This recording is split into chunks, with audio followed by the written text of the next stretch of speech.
Bonjour à tous! Aujourd'hui, on se retrouve pour cette délicieuse recette de brioche pur beurre à la mi-filante.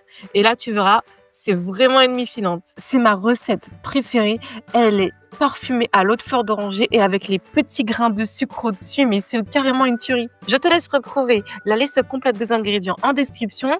Et n'oublie pas, si tu ne veux rater aucune de mes recettes, pense à t'abonner.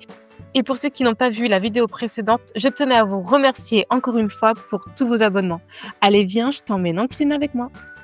Pour cette recette, tu auras besoin d'un pétrin, c'est-à-dire soit ton pétrin classique, ton Thermomix ou ton Monsieur Cuisine.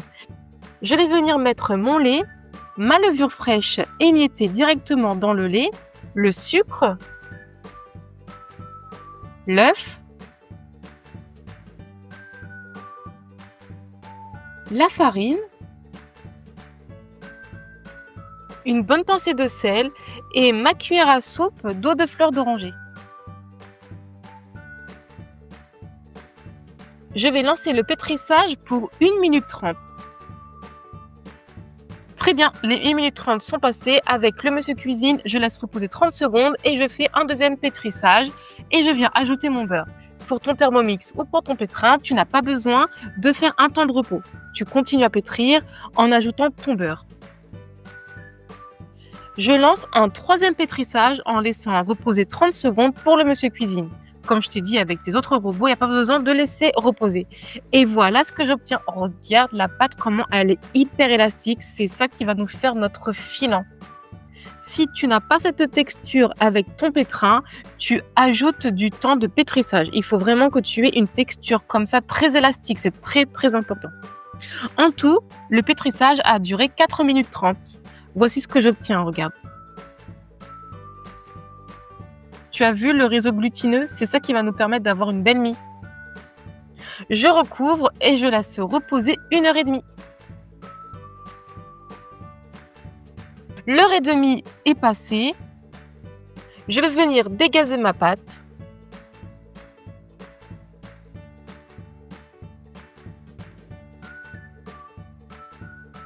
Comme tu vois, je la pétris un petit peu et je n'hésite pas à huiler mes mains pour que ce soit plus facile. La texture de la pâte, mais elle est tellement magnifique. Elle est toute élastique sous les doigts, c'est vraiment un régal de la travailler. Je la divise en 3 portions à peu près égales.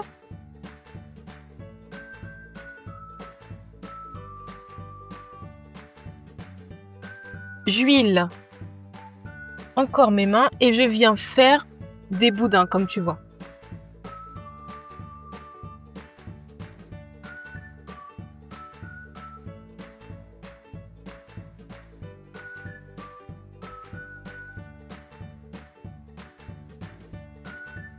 Je vais procéder au tressage. Et la chose très importante, il ne faut pas serrer ton tressage, hein. Faut pas que ça serre. Entre-temps, j'ai préchauffé mon four à 170 degrés sur chaleur tournante. Je la retourne et je termine de tresser correctement de l'autre côté.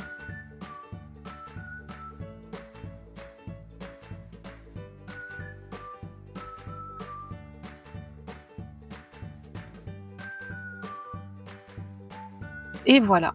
Je vais la mettre sur du papier sulfurisé et je vais la laisser pousser pour 40 minutes.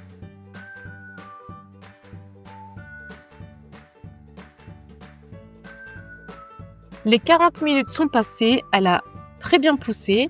Maintenant, on va faire la dorure avec un œuf, avec un petit peu de lait.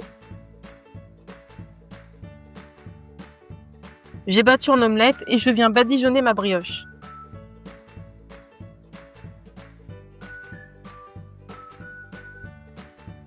Cette brioche, vraiment, sa réussite, ça va être le pétrissage. Il faut vraiment que tu aies une pâte très élastique et puis ta brioche sera réussie.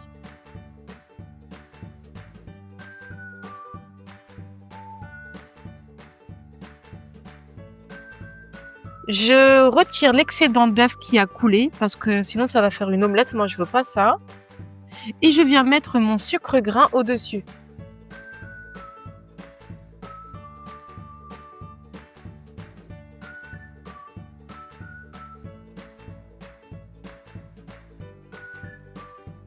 et va partir en cuisson pour 20 minutes. Et voici le beau bébé. T'as vu comment elle a bien gonflé? Qu'est-ce qu'elle est grosse, elle est magnifique.